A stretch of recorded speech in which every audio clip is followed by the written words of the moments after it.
Zain Jaffer, welcome to the Cell Radio. Thank you for having me. Excited to have this chat.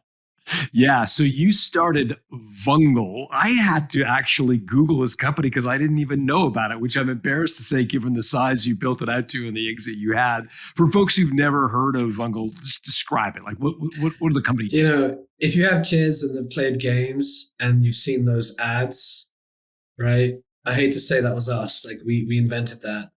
And you play a game, and then if you watch a video ad, you would get some reward, such as some free in-app currency, or if you're playing the game and your character crashes into a wall and dies, you can revive the character by watching a video ad. So that was our idea, and that was tremendously successful. You evil human.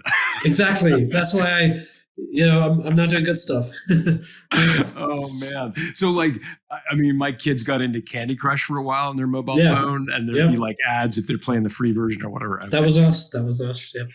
Got it. Okay. So was that like an invention? Like, did you actually invent that, or did you borrow it from another like company? Or the concept of advertising is not new. Sure. There were ads on billboards, on TV, on the web, and obviously there would need to be ads on a mobile phone. What was weird about what we did is that we were focusing on video ads on mobile phones, and that idea made no sense at the time, 2010, 2011, when mobile apps were just coming out, and here we are saying we're going to put video ads in these apps. People would look at us strange. At that point in time, they had all these apps where literally you click a button and the cat says meow. Right? Those were the types of apps that existed back then. But I just had this vision that mobile phone penetration is going to increase. So I took a very sort of macro view, right? I took the idea that, look, population trends, so there's a large population of people that will have a smartphone, and there's going to be tremendous global growth, and there'll be more bandwidth, right? So 3G, 4G, eventually LTE. I just made a bet that even though video today sounds strange on a mobile phone, the bandwidth will be there to allow the video to buffer and stream. So let's start building that out. Let's start building that infrastructure out. And so we were spot on. I mean, the waves were huge. Smartphone adoption grew. All these mobile apps came to exist. And at that time, mobile apps, you had to pay to play, as in you'd pay $5. It was like buying a game at a computer store, going to Best Buy at the time. You'd buy the game or you download it online and you'd have to pay a fee. We thought games should be free, so let's put our ads in the game. And we helped ride that trend. So yeah, I said at the time, there's a gold rush going on. We want to sell the shovels. We don't want to build games. We don't want to build mobile apps. We want to just build the infrastructure where there's all these transactions happening and we're taking a nice little cut each time. That nice little cut, by the way, was 40 to 50% of the revenue that are, the company showing the ad. They'd be giving like 40, 50% to us. So it was a very great business to run. Wow. That's unbelievable. Yeah. So the game company, like the Candy Crush owners or whoever they are, was sending 40, 50% of the revenue to you guys. That's right. If an advertiser paid, real numbers, like $1 million in a day, we'd get 500K of that. Wow. Yeah. So our numbers got to over 400 million in revenue, and we were at 60 million plus in EBITDA by the time we sold. And the ramp was insane. Like year one, nothing, right? Then 850K, then 15 million, then 56 million, then 65 million, and then 150 million, and then 300 million. I mean, crazy numbers. Wow. What did that feel like? Like a video game for me. I mean, frankly, yeah, it didn't feel real. And it felt like I was just optimizing things at some point, hey, if we improve our video ads and we do this feature, we'll increase conversion rates by 0.1%, but that translates into an extra 100,000 in revenue, So it was a game of optimization, continually just fine-tuning levers in the business to print more EBITDA, to print more revenue. It was one hell of a ride, And what was the business model? Like, how did you sell advertising? Like, what was the go to market? So we'd take $1 from the advertiser, and then that dollar would be displayed somewhere, right? We call that a publisher. Let's say like the mobile game. Well, the publisher would get $1, but would be taking our share, which would be 40, 50 cents. And then times that across 100,000 apps. At some point I realized I don't even have to go build a mobile app anymore. Like there are thousands of companies using our product, tens of thousands. I'm taking 40% of each. That's so beautiful. And I would see these apps would be number one in the world, and then they would, churn. They would churn over time because Apple would feature them, and then they wouldn't be number one anymore. So our business had a lot of churn, but as long as we were capturing more game developers, even though there was churn, the business was still growing. But how did you like, did you have salespeople calling on Yes. developers saying insert our ad in your game or whatever? Exactly. We created an outbound motion with account executives, good old fashioned cold calling, cold emailing, and some creative things too. I'll give you a quick anecdote, right? We found a woman on Etsy, and she was building these beautiful pillows, and she could stitch a logo on the pillow. And we figured, you know what if we took the logos of apps we want to work with? And I literally had to sign an NDA, an exclusive agreement with us to produce hundreds of these pillows. And then we'd get 2 pillows, and then we would send one to the company's offices, and we'd keep one. And then every time it would go on social media, and they'd be like, hey, Vungle just sent us this app logo. And then many times our revenue would spike, and we'd be like, what happened? Oh, it looks like the developer must have integrated Vungle. And we'd always track it down to the pillow that we spent maybe $100 on. So we did creative things like that too to grow our business. Hey, it's John. Look, if you're building to sell, I want to let you know about a resource you may find helpful. It's called the Value Builder Score, and it will evaluate your company in the same way that acquirers will look at your business. It'll give you a score on the 8 factors that drive the value of your company. You'll also get an estimate of value and things you could do to improve that value over time. Whether you want to sell now or in a decade from now, knowing how the movie ends, I think, puts you in the catbird's seat, gives you all kinds of negotiating leverage. So it's available exclusively through a Value Builder advisor. So talk to your advisor. If you don't have one yet, you can go to valuebuilder.com/score. Let us know what industry you're in, and we will connect you with an advisor who specializes in companies like yours. Just go to valuebuilder.com/score. Oh, that's wild. And it grew a truckload. It sounds relatively expensive to hire all these salespeople. Like, did you raise money? Like, what was we raised money. Yeah, we raised a lot of money. Walk me through that. Oh, well, we came to San Francisco and we got into an incubator very similar to Y Combinator. It was called Who's Incupad. We meaning me and my co-founder from the UK. So my co-founder and I came across here, and then we got I think it was $120,000 for 6% of the company, and some type of convertible note, right? And then, so really it was 20,000 for 6%, very similar to most incubators, then 100,000 as a convertible note. We ended up raising $2 million for our seed round, which was a very large seed round at the time, right? Then we raised a year later a 6 million Series A with a $500,000 in venture debt from Silicon Valley Bank in the era where they used to do stuff like this. And then we ended up raising 17 million Series B a year later after that. And that gives us a grand total of about 25 million. And we didn't touch a dollar of the 17 million we raised.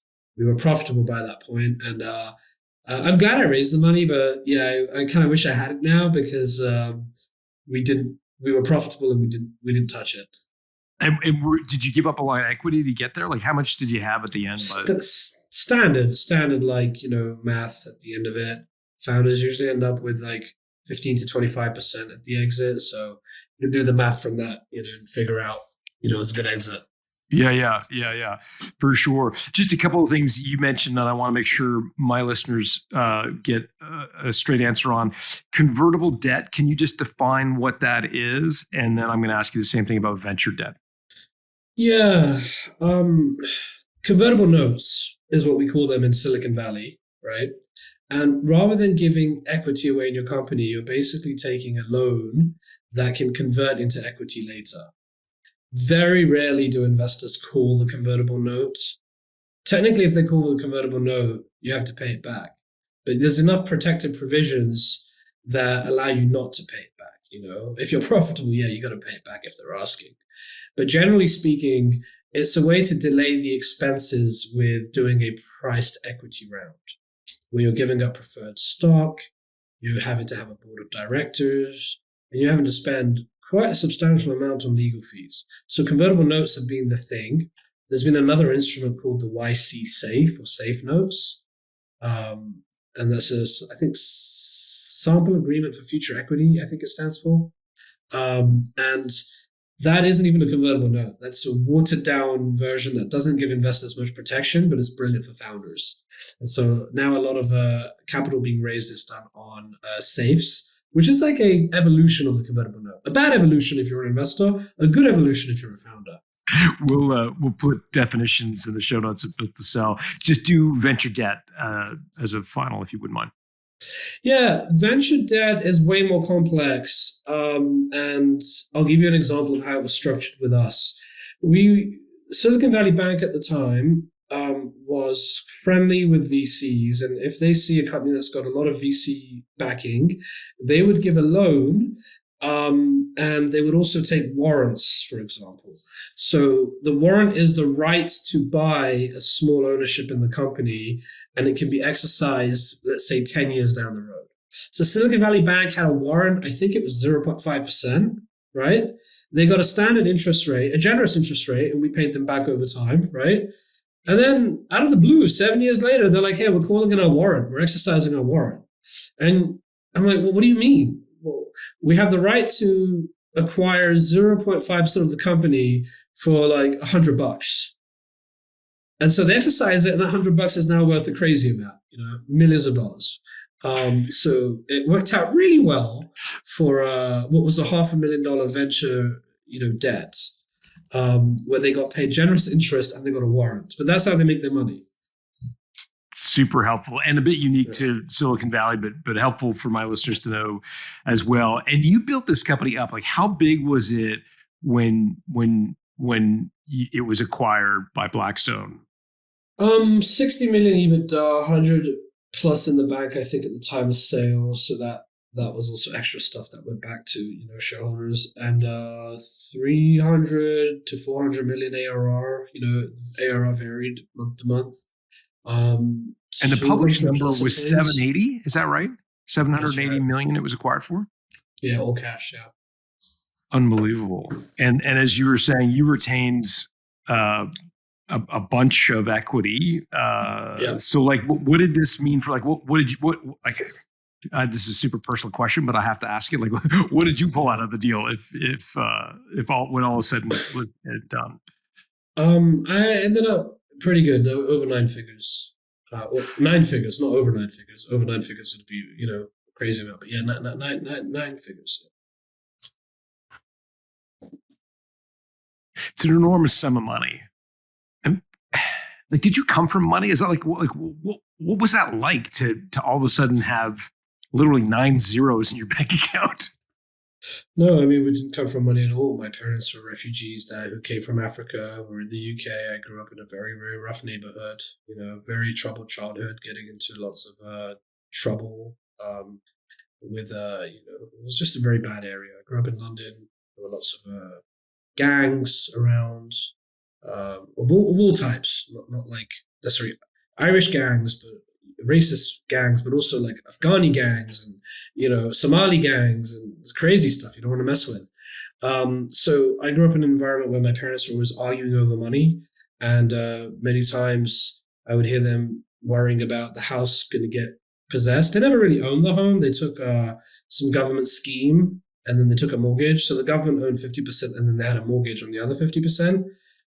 Unique thing that happened in the UK, by the way. But yeah, I grew up in an environment where money was always a problem, a source of arguments. My dad was a labor mechanic who was working illegally to earn money. And my mom was a receptionist. So yeah, we were pretty broke. So what's it like to come from that background to have 9 figures in the bank account? Like, that must be mind-blowing. It is mind-blowing, definitely. I think we're very lucky with the scale of the exit we had. You only need a certain amount of money to have a base level of happiness and security. And then every dollar above that doesn't change your lifestyle much. So, I don't know what that number is. I think it might be 20 million in today's world. I think 20 million would probably be the number. I've socialized with other founders as that's the minimum you need. But when you have hundreds of millions of dollars, it's just fun to play with that money and make investments and do things like that. But yeah, it's insane. Definitely, I wake up every morning and I pinch myself. I'm like, people who come from a bad background always fear going back to the same background they came from. So I have nightmares where I've lost it all. I have nightmares where I'm starting again, and I don't want to go back there. I don't want to start at level one again.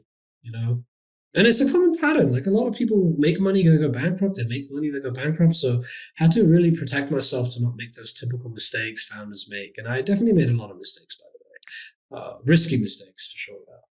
I want to get to some of those because a lot of our listeners are going to go through an exit at some point in time, and it's going to be more money than they've probably ever, had or experienced, and so it's going to open up a whole set of new decisions and, frankly, problems that we're going to talk through. Before we leave, though, your story, I'd be curious to know how you chose to tell your parents. My parents never understood the scale of this. I'll give you an example. When we raised venture funding from Google, right? My mom was like, I don't understand why you're doing that. Why don't you just go work for Google? I'm like, don't you get it? They've invested in our company. Google Ventures has led our seed round. I think it wasn't until I started paying all their debts off and bought the home that it became real for them, my parents don't understand business. They're not very educated, right? They didn't come from an educated background. I don't even know if they finished high school or not, to be frank. Don't think they did. But they wouldn't understand this, and they still don't understand it. And I try not to bring I try to keep a level of privacy, so even going on a podcast is a weird experience, but the listeners are at least appropriate. You don't want to bring this into your friendship circles or even your family. Definitely don't want these details to be, discussed with your family. It's money ruins everything. Friendships, family relationships, all of it. I've gone through it, and I've learned I want to I want to keep that part of my life, So, like walls. So how do you handle that with your parents? Because you have paid for some things for them, so they know you now have kind of quote unquote money. Yeah. But how did you sort of navigate that with them? I don't think it was too difficult to navigate. I mean, the scale of the money doesn't register, but hey, you guys don't have to work again. What I did was I gave the equivalent of higher than what they were earning. It wasn't much, but his monthly income. If you work, only do it because you enjoy it. If you want to retire and travel, you can. Here's the house being bought, and we'll go on vacation once a year, right? Or more. That wasn't tricky. More tricky was other people who just think that because they're related to you or they're friends with you, now you owe them something and you need to treat them and you need to pay for everything. And I think that part really irritates me. I'm loyal with my family, my parents, and people who I truly know, right? I would give anything for them, and they don't want anything. But it's all the other people who just come crawling out of the woodwork thinking they can get a piece of what you have. Can you share a story? Because I think for our listeners, it might be helpful for them to kind of understand this concept. Notionally, they understand you're wealthy and all of a sudden people are asking you for money. Obviously, you can scrub out names and identifying references, but can you share a story of someone who kind of came out of the woodwork and you're like, really? It's not one person. The story is repeated so many times. We're out on a vacation and everyone's expecting you to buy first class tickets, and they literally ask, and you're like, all right, one off, I'll do it, right? Yeah. Okay, that's great. And now they're racking up crazy hotel bills with no disregard. Not even a fake gesture hey, shall we split the bill at a restaurant, right? Just sometimes interrupting, when the waiter comes, you want a drink? Yeah, give us the best bottle. And, you'd be like, hang on a second, this feels weird. And now everyone wants to go on the next vacation. And at some point you feel like, I don't like this. And I feel like I'm being used. No, I don't feel like I'm being used. I'm obviously being used here. So I encountered situations like that with people. And it really ruins the friendship. And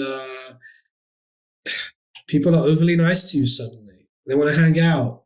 Suddenly everyone has a business idea, you know? Everyone knows someone who wants to do something, and you have to keep saying no, and then they take it personally. You're like, well, what? I mean, I don't owe you anything. And What like, advice would you have? yeah, I mean, let me ask it a different way. Like, if you could go back and do it again, is there how might you approach it differently? I got to tell you, firstly, I've thought about how I could do things differently. If people know you came across a lot of wealth, even if you worked very hard for it, right, it's going to change your relationship with them. And there's no denying that. I think you can tell people's intentions quite easily. So, I appreciate a gesture where someone's like, let's split the bill. And in the end, I'm like, yeah, let's split the bill because I want it to be a fair, equal relationship, right? But if people react awkwardly to a situation like that, you got to have your guard up, and those friendships are toxic and they're using you. So I think what I'm trying to say is that I'm happy the relationships ended with certain people because they were destined and doomed to end regardless, because, there was a bad intention there, or like they're trying to use you. Your good friends will stick around and they won't hopefully be too different, but money does change things. I think it's also on you to not bring your money and your problems to the table. So a lot of I call post-exit founders as a group I'm in, right? We all confide in each other with our problems. But you don't want to be confiding in your problems to someone who can't register the scale of the problem. Like, hey, I lost this much in the markets, or I made this investment, or I bought this jewelry item or car. You don't bring those conversations, and you just try to be as humble as you can. I think it's easy to do in Silicon Valley because it's not like places like Miami or Texas or parts of Europe where people are very flashy. Here, I think it's looked down upon to be flaunting your wealth. So it's kind of like, you're not wearing anything that's going to attract attention per se. I like that about Silicon Valley. You can let your guard down. Someone could be in shorts and t-shirt, e.g. Mark Zuckerberg, right? And you wouldn't know. They're like a billionaire.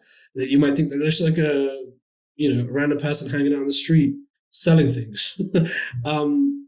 So I think that's one advice I'd give. Don't flaunt your wealth. If you start posting on Instagram and you start flaunting your wealth, don't be surprised when people start to treat you differently. But some people will treat you differently anyway because they know you've sold your company. Like, that's unavoidable. Everyone's going to talk about it, right? Especially if they know you. Like, you can't hide that fact. Did it impact? Like, how did it impact your relationship with your parents? No, it didn't really impact. It made it. I'm going to call BS because here's the thing. You grew up in a family where you had a mom and a dad, and they were like, at one point changing your diapers, and then another point, like hoping you'd go off to school and like treating you, like making your meals, and they're providing for you, right? Like literally providing for you. And all of a sudden that dynamic changes and you're providing for them. Like, that's got to be mind bending for the relationship. Like, do you know what I'm getting? Like, that's got no, because I mean, they live in the same home that I grew up in, right? And it wasn't a great area, so the cost to honestly, I could support my parents if I were working a normal job, right? The only extra thing is I bought the house, and there's more money. It's not like I've gone and given millions of dollars. Like, no, not even on that level. And you shouldn't do that. It's just more of a, you guys should own the home. And we have the capacity to buy the home, and it makes sense to buy the home. And if you guys are going to work, you should do it because you enjoy it.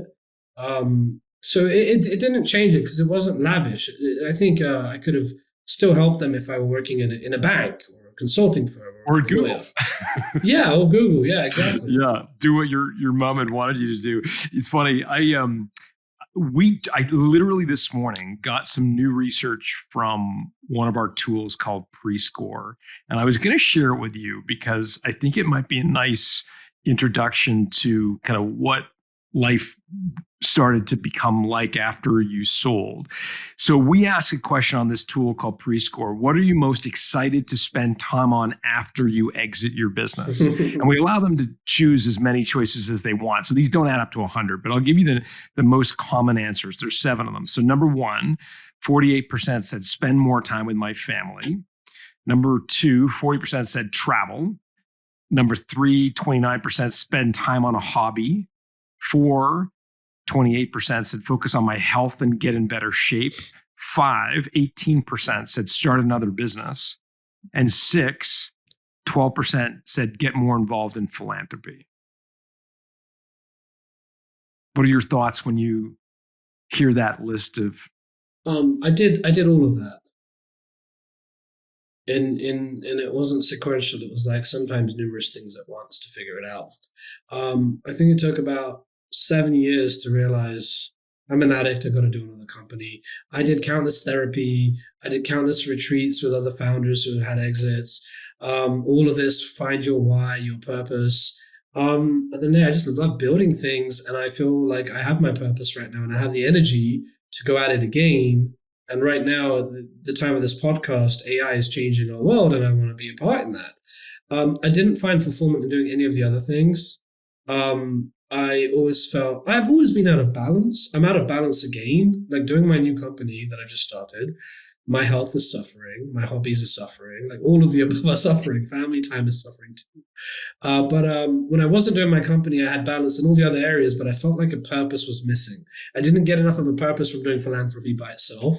I didn't get enough of a purpose from doing the hobbies. There was just a different purpose, which is like, I have creative energy I need to build. And it has to be the game I'm used to, which is, for me, it's venture scale. I love building a venture-backed company and scaling it, and I enjoy that. I found it hard to do something that would be slow growth. That's just what I'm addicted to. Well, let's talk about some of the things I wrote. I was looking at your LinkedIn profile, so that, this is the stuff you've got on there. So I think in 2017 you started something called a family office, which people may or may not know exactly what that means, called Zain Ventures. Yeah. And I think you invested as a limited partner, LP, in various things. I'd just be curious. So for our listeners, they probably maybe heard of a family office, but maybe it's a little bit of a vague concept. Maybe could you define what you meant by family office, and then what it means to be an LP versus a GP? That I think would be helpful for folks. Yeah, a family office is just more of an organized way to manage your money. You could give it to a private bank to manage, and eventually I did do a lot of that. Or you could just manage it yourself. So it's called a family office because it's supposed to be creating generational wealth and preserving generational wealth. And my family office operated like a similar way to a private wealth management firm might have approached it. Diversified portfolio into fixed income, into equities, and then into alternatives. And then, that's one way to split it. Then another way to split it would be like, emerging versus developed markets. And then within alternatives, which is why I like having a family office, you get to do things you enjoy. So you can invest in not necessarily that I've invested in all of the above, but you could invest in art, fine wine, jewelry. You can invest in crazy random projects in Africa. I considered that, by the way. Mining, oil, gas, whatever you wanted. You could start your own thing. You could invest in startups directly. What you tend to find, though, is you can't boil the ocean. You can't do it all yourself. So you want to invest money in other people who can do it for you. So I call that being an LP. You could be an LP in a venture capital fund or a real estate fund. So I tried to build my own portfolio of real estate. I realized I'm better off just being an LP and investing in other people who are buying real estate. They charge a management fee. They charge a fee on the profits. But at the end of the day, they're doing all the hard work and generating me returns. And so I actually ended up investing in over 100 different GPs. GPs are the people who are managing other people's money. I'm an LP. Family offices are a huge source of, LP. But another type of LP might be a university endowment fund or a pension fund, high net worth individuals. But family offices sort of capture that high net worth individual bucket. So, yeah, that's what I ended up doing. It was over 100 different GPs I invested in as, an LP myself, giving limited partner capital. Yeah. Yeah. So again, for my listeners, limited partner, general partner, I think is the GP explanation. Mm-hmm. Limited partner meaning you're limiting your exposure to the amount you invest. We'll put all kinds of definitions in the show notes, but that's super helpful. I listened to you on a podcast. Forgive me, I can't remember which podcast it was you were on, where you described your inclination to invest in real estate directly, and then kind of the learning from that. Do you mind just sharing? Because I think a lot of our listeners, when they think, what am I going to do with the money? I think a lot of them think real estate. I want to, the dirt. I want to touch and feel the land. I want to own real estate. And I think you had the same inclination. Maybe walk through what it was like to start buying real estate, what you learned. Let's talk about why I did this, because this was one of the key thoughts I had after selling my company. I looked at how people made their wealth. I literally think I went through the Forbes list, of billionaires and wealthy people. And I just kept encountering real estate. So it was like, okay, all these people have made money in real estate. I actually see YouTube is full of like people breaking into real estate. And most people who work a job want to gain financial freedom by buying real estate. So I'd like to learn real estate. I don't just want to be an LP. I want to be a GP. I not even a GP. I want to invest my own money in my own real estate. And so I started breaking into real estate in many ways. My problem was I had a lot of money to deploy. So I didn't want to go buy like, a $200,000, a house or $500,000 fixer-upper. I had to deploy a lot of money. And I was also sitting on a lot of money during COVID, where the government decided to extend the tax deadline. So I was sitting on a huge amount of cash that was sitting in a bank, earning hardly any interest because interest rates were so low. So I started doing hard money loans. I started doing, more risky investments, right? What's a hard money loan? So this is what a hard money loan is. There were construction projects going on, and my family office would be the main debt provider. We would be given a high interest rate because it's a risky deal, but at least as collateral, it's hard. I have the actual construction site as my collateral. It's like I've got a lien on it. So I did. It's a term used in real estate, hard money loans. When the banks don't fund you, you get hard money loans. Got it. Okay. Yeah. So I studied people in real estate, and I figured I want a piece of this. So I bought single family rentals. I bought multifamily apartment buildings. I did construction loans. I did opportunity zone projects. And then I just did passive investments in funds, as an LP. So that's what I did. I encountered a guy who he was a GP and I was an LP, right? But I was a solo LP. Okay. I met him at a real estate conference in I don't remember where it was, but I met him at a real estate conference. And I went to this real estate conference looking for people who are in real estate, have access to good deals, but just have a hard time raising money. I figured I can provide the money and we can go in as a joint venture. Well, this guy found 2 really nice properties in Texas, and I put all the money in to buy the properties, all cash. And the business plan was we would renovate the units and then refi, right? So the properties looked good, and he showed me some update pictures. And I got a bit greedy when I saw the update pictures, and apparently there was an offer came in for far, far higher than what we had paid. So I was like, this is working really well. I want to put more money at work. Like I want to put money at work quickly. I ended up putting a lot of money, and I bought 400 apartments with this guy. COVID hit, and then at some point he stopped paying me the distributions that I was supposed to get, right? And my wife is telling me, like, this doesn't sound right. Like this guy something doesn't add up. Like, have you got access to the bank account? I'm like, you know what? I haven't got access to the bank account, but you sent me the statements. And so I'm like, I want access to the bank accounts. Complete ghosting silence. And I'd put in millions of dollars for construction money that was supposed to be spent on renovating these units. Basically, once he found out I was onto him and I wasn't willing to keep giving money for, new properties, he ran with the construction money, millions of dollars. And it was hard to do much during COVID. So I'm here in California, and I've got 5 multifamily buildings of 400 units total. And this guy scammed me. And I was like, great, he's going to go to prison. He's going to go to jail. FBI doesn't care about you being a solo victim. This all ended with a $13 million judgment against him. And I still haven't been able to collect it, right? Because I don't know where the guy is. He's evaded service. But yeah, that was that was literally my loss, actually, $13 million. I sold the properties and stuff, but that's one example of a mistake I made in real estate. I trusted the wrong guy, and I just treated it like a startup. But, I got screwed, and a crime was committed, but no real consequence. The guy. Wow. Yeah.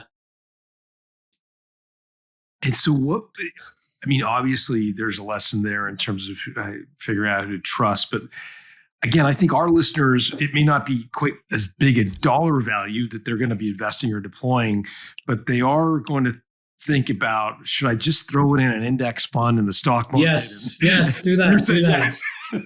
That's what I should have done. I'll tell you another. I've made a lot of mistakes. I've made a lot of great investments, right? So I don't want to sit on the show and brag about like great investments I've made. I think it's more important to be candid and warn people about the mistakes you can make. Here's the mistake I made, and I'm so angry like I made this mistake. Okay, it's COVID, and markets are going down, and I'm sensing an opportunity to buy, right? And I've been studying options, and I want to buy a bunch of call options, right? But I came across this consultant who worked in Wall Street, and he convinced me, don't buy options, short the market. So I shorted the market, and the first 2 days were amazing, right? Then, if people remember what happened during COVID, the markets just suddenly were so volatile that spike up. And I started trading futures with this guy, and really I should have just followed my instincts. I want to invest in stocks for the long term and buy some call options, right? Had I just followed my instinct and being forceful about what I want, which is long-term investment, right? And long-term call options, I would have done really well. But instead, I shorted the damn market with a lot of leverage, and I lost a lot of money, And I found myself trading futures, and I'd be up at 3 a.m. checking the markets. The only time I could relax would be Sunday and Saturday. And then the markets open at California time, 3 p.m. or I think New York time, 12 p.m. I'd be back on my phone doing these trades, trying to hedge my positions. And it was just such a stupid thing to do. And I got sucked into short-term trading. And I say this story because this happens a lot to people. I've seen people lose money in crypto, people lose money in trading.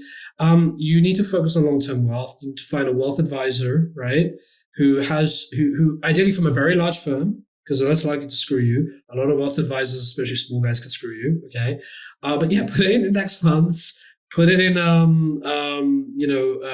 safe treasury bonds or muni bonds, and have a little bit of money to play with for fun things, and also make some alternative investments because you need to cure that itch. That's what I would do, though. Yeah, index funds for sure. How much did you lose in shorting the market? At least 10 million. Wow. Yeah.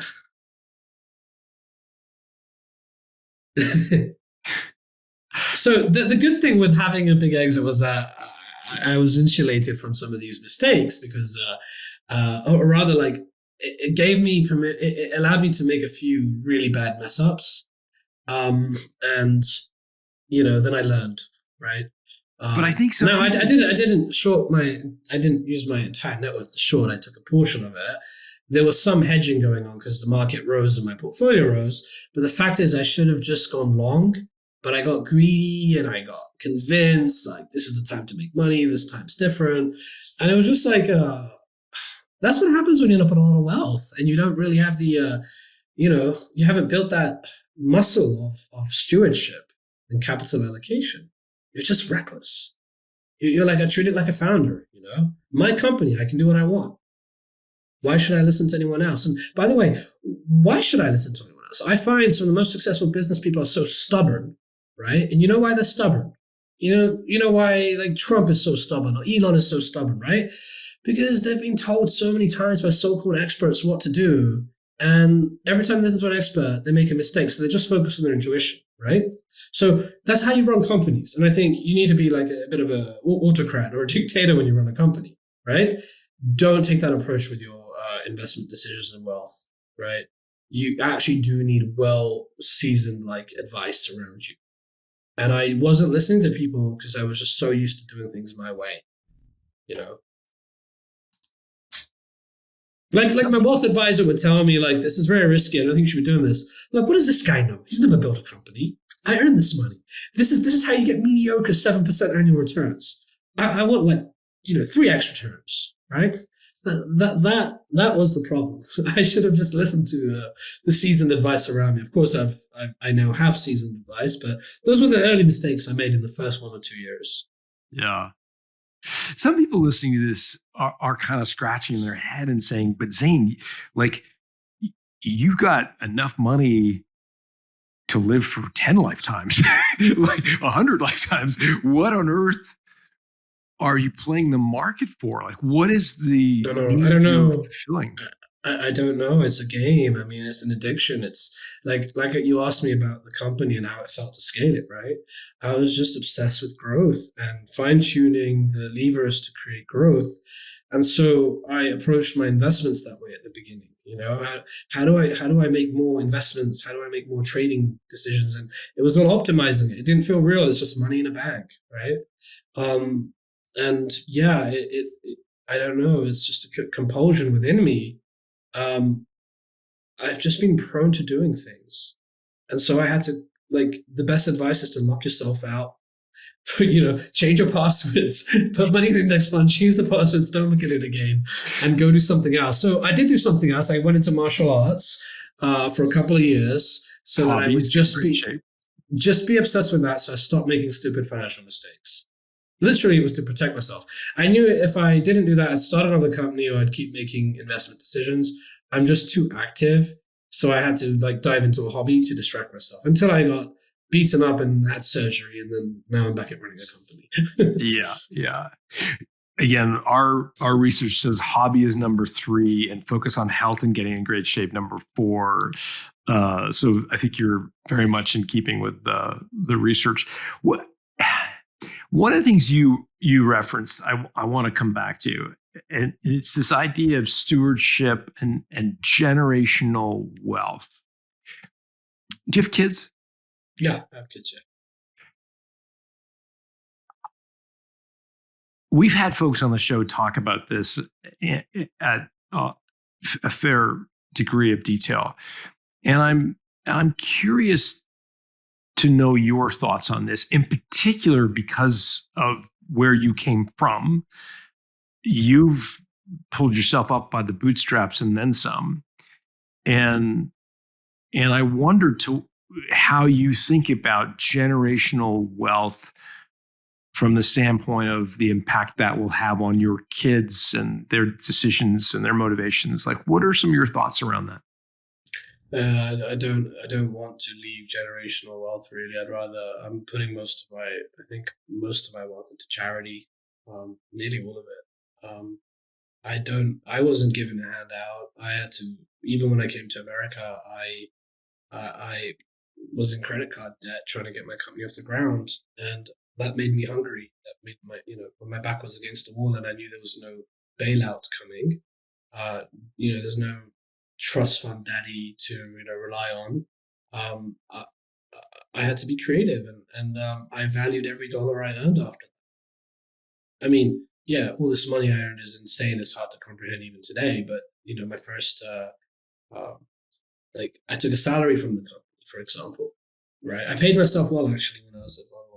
I was pulling out $500,000 a year by the end of it. But at the beginning, that first, I think $50K salary, maybe, whatever it wasn't much.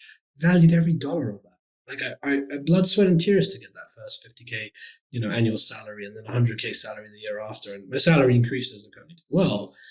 I don't want to leave too much behind. Just enough to create some sense of safety for medical, maybe education. I didn't pay much for my education because I went to the UK, so paying for education should be perhaps something I should do. But yeah, I don't want to leave too much behind. The studies show too that the wealth is squandered very quickly by the subsequent generations. So that's what happens. I've heard this data point and I haven't verified where it's from, but I've definitely heard it, that there's like literally an inverse relationship between the amount of money you give your kids and the amount of money they will make in their lifetimes. Like the more you give them, I mean, it makes sense when you think about it intuitively, but to your point, it does dim their motivations, or it has the potential to do that. Yet you can't open an Instagram feed without hearing somebody talk about generational wealth. Wouldn't it be great to have generational wealth? Like that's such a, it's almost like a stereotype or a cliche now, that everybody is striving for this generational wealth. Yet here you are, someone who's earned generational wealth, saying, I would want to, pass this. It's a burden. It's a burden. It's a mountain of problems. Families, siblings kill each other. Literally kill their parents too, by the way. Literally, right? And metaphorically, their relationships are ruined, and so wealth can cause a lot of problems. I don't like that. I know there's a really nice, satisfying feeling to think I reproduced, and now I want to take care naturally, because that's my human instinct, of my children and their children. Like that's my purpose in life, right? I'm a provider.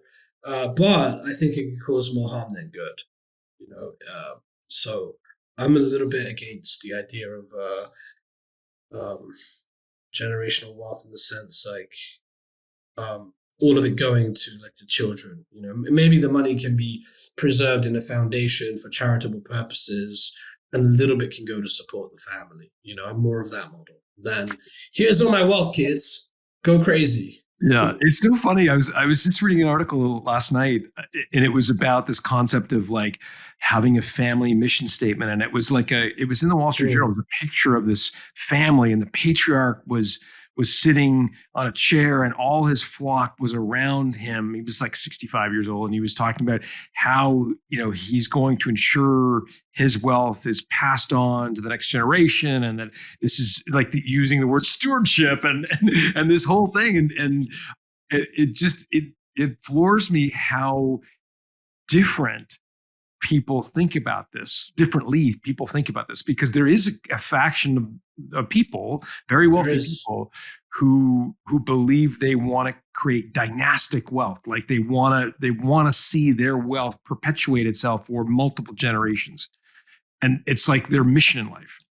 And then there's people like you who are saying, no, I'm going to give it away, and I want my kids to struggle and in a healthy way. John, look, if I were to say to your listeners, imagine having generational wealth, you create a legacy, your name is known. All of that's great for your ego, really. And it really does touch something inside of you, feeling like I made it. I took care of my future generations. And that's surely the hallmark or benchmark of success, right? You create a generational wealth, and I'm going to make good impact. But having researched this, and by the way, that probably was a motivation for me to have generational wealth. Once I attained it, and I did the research, and I talked to all types of people who are experienced and have made these decisions, I saw all the downsides and bad sides of it, and I think it's a burden. It's a burden. There's many very, very wealthy, well-known celebrity level people who have also given away all their wealth and have left very little for their, children and families. So there's a reason why this attitude prevails. It doesn't prevail, but it's common. How have you started to think about how you will talk to your kids at some point in the future about this decision? Yeah, I'm going to send them a link to this podcast. Then it'll be clear. Hey, little Johnny, just skip right to minute 37. You're not getting anything. Yeah, here's your dad's philosophy. Yeah, perfect. I guess the reason I ask is in seriousness is you experienced this firsthand with your friend group and your tertiary friends, or the hangers-on who came out of the woodwork and they had these expectations, right? I think there's some people listening saying, but if you don't proactively manage the communication around this, they're going to find out dad made some money in business. And why doesn't he give me any of that? Does he not love me? Like do you know what I'm getting at? Yeah, I do. But my parents didn't give me anything, but I know they love me. So, They didn't have anything to give you. Right, but they still love me, and I don't think money should be the currency that is like evaluated to love or correlated to love. You know, I give you lessons, I give you skills and wisdom, I give you an amazing childhood, a childhood I'm so envious of. My kids have traveled to more countries than I did up until the age of 30. You know, and they're like 9 and 11. So no, I uh, I I also fundamentally believe like a good impact is donating to charity. So like my foundation, has donated to charity, but what's to come? Like my wealth being transferred to the foundation over time, or my demise, like that I'm very excited by. Like the studies we can fund and the lives we can change and the things we can do. That to me is like ultimate measure of success. Like, did you leave the world a better place than you found it? Yeah, take care of your kids. Don't let them starve. Like, no, but like you've got to be on the spectrum of what type of children do you want to raise. If you start to deal with, look, we're dealing with a very extreme spectrum from zero to the amount of wealth that like you have, right? Mm-hmm. It needs to be closer to the zero mark than to the other mark. Now, we're not talking like leave them zero, right? But we're not saying leave them 10 million each. That seems too much to me. Yeah. I think Warren Buffett was the guy who said, leave them enough so that they can do anything, but not enough so they can do exactly. nothing. I think that's the old expression, which I think is apropos. And it dovetails though to your new business, because you're not sitting still, you're continuing to create.